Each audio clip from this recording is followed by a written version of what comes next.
Shalom semuanya. Saya Yukarista Valentania Susanto dari kelas 12 MIPA 3 dari SMA Wijaya Putra Surabaya akan memberitakan firman.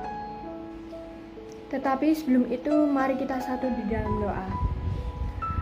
Tuhan Yesus, terima kasih atas berkat-Mu pada hari ini dan penyertaan-Mu pada hari ini sehingga kami masih diberi kesempatan untuk melakukan aktivitas pada hari ini. Kiranya Engkau memberi kami hikmat dalam memberitakan firman dan apa yang kita lakukan dalam kehidupan sehari-hari. Berkati kami juga ya Tuhan. Di dalam nama Tuhan Yesus kami sudah berdoa. Amin.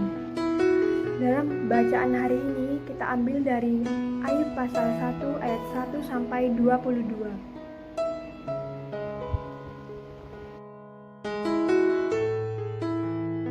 Ayub pasal 1 ayat 1 sampai 22. Kesalehan Ayub dicoba. Ada seorang laki-laki di tanah Uz bernama Ayub. Orang itu saleh dan jujur. Ia takut akan Allah dan menjauhi kejahatan. Ia mendapat 7 anak laki-laki dan 3 anak perempuan. Ia memiliki 7.000 ekor kambing domba, 3.000 ekor unta, 500 pasang lembu, 500 keledai betina dan budak-budak dalam jumlah yang sangat besar. Sehingga orang itu adalah orang yang terkaya dari semua orang di sebelah timur.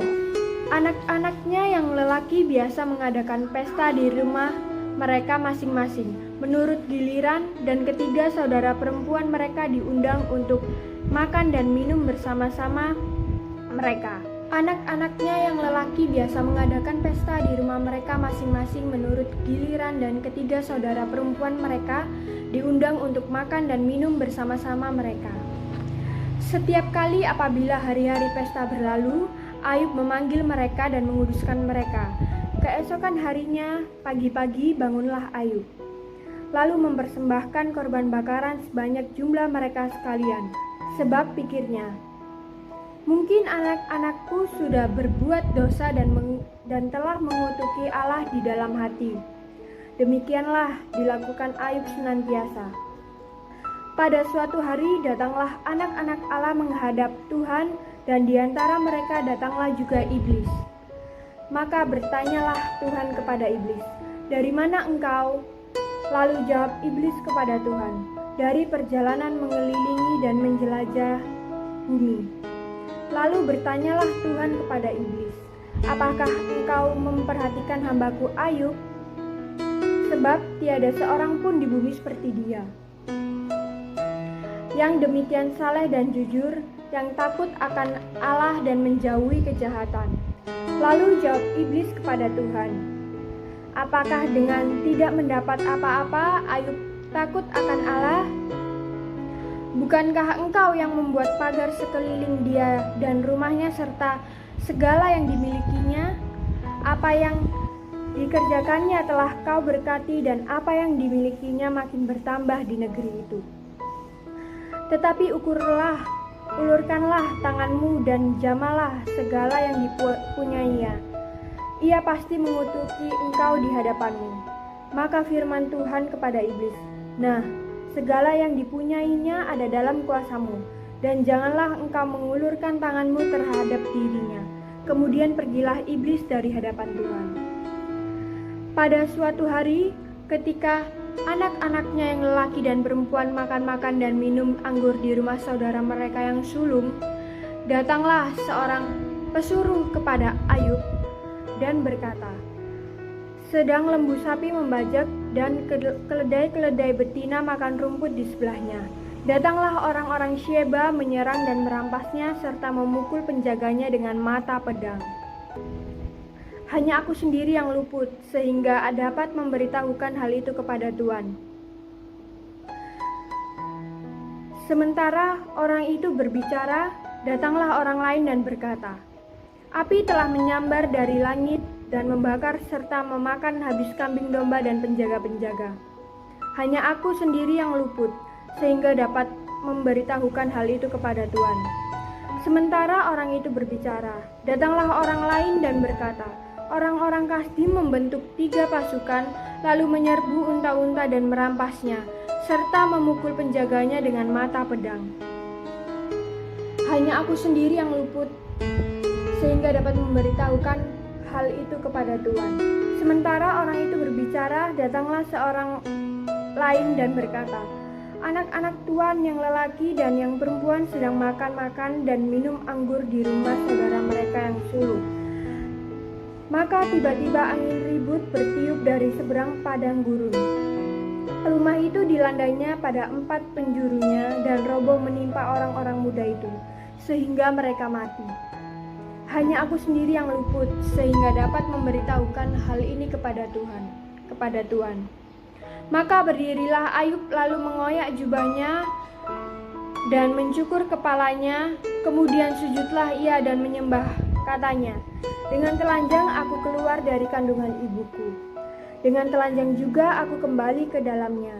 Tuhan yang memberi, Tuhan yang mengambil, terpujilah nama Tuhan. Dalam kesemuanya itu Ayub tidak berbuat dosa dan tidak menuduh Allah berbuat yang kurang patut. Saudara-saudara yang terkasih, dari bacaan kita pada hari ini Ayub pasal 1 ayat 1 sampai 22, kita dapat mengambil tema yaitu munculnya kesulitan-kesulitan hidup. Kitab Ayub pasal 1 ayat 1 sampai 22 yang menjadi perenungan kita pada hari ini berisi kisah tentang kehidupan Ayub. Ayub seorang tokoh dalam Alkitab yang kisah hidupnya sangat identik dengan penderitaan. Pada Ayub pasal 1 ayat 1, kita diperkenalkan dengan siapakah Ayub ini.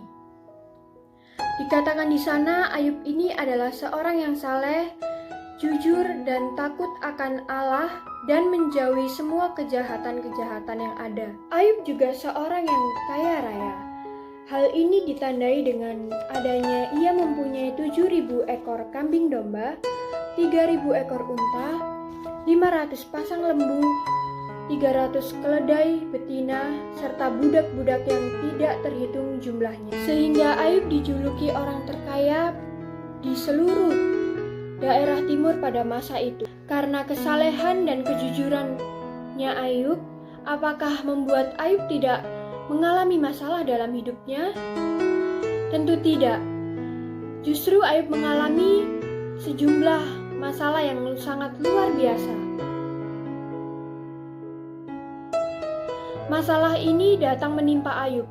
Alkitab mencatat sejak dalam pasal 1, yaitu pada waktu anak laki-laki mereka sedang mengadakan pesta, datanglah orang Sheba menyerang dan merampas harta bendanya. Lalu kebakaran terjadi menimpa domba-dombanya. Tidak cukup itu, datang orang-orang Kasdim merampas unta-untanya. Kemudian datang angin ribut menyerang, dan akhirnya rumahnya pun roboh. Anak-anak Ayub yang jumlahnya 10 mati tertimpa reruntuhan rumah. Lalu kemudian Ayub harus menderita penyakit yang dikatakan seperti darah atau gara yang busuk dari ujung rambut sampai ujung telapak kakinya. Karena rasa gatal yang teramat, Ayub menggaruk-garuk tubuhnya dengan pecahan-pecahan kaca atau beling. Bisa kita bayangkan betapa hancurnya tubuh Ayub ini. Dalam 1 hari saja semua yang dimiliki Ayub itu hancur, tidak ada yang tersisa. Lalu bagaimana dengan istri Ayub? Ketika Ayub mengalami penderitaan perindaan yang bertubi-tubi, istri Ayub justru mengeluarkan kalimat-kalimat yang menghancurkan hati Ayub. Mari kita lihat Ayub pasal 2 ayat 9. Maka berkatalah istrinya kepadanya, masih bertekunkah engkau dalam kesalehanmu? Kutukilah ayahmu dan matilah. Pada saat yang sama, ia mendesak Ayub agar ia menyumpahi Allah dan bunuh diri. Dan istri Ayub merupakan orang yang pertama yang justru menyarankan Ayub untuk mengakhiri hidupnya demi mengurangi penderitaannya. Saudara-saudara yang terkasih dalam Tuhan, begitu banyaknya penderitaan yang dialami oleh Ayub. Apakah itu yang membuat Ayub akan berpaling dan meninggalkan Allah?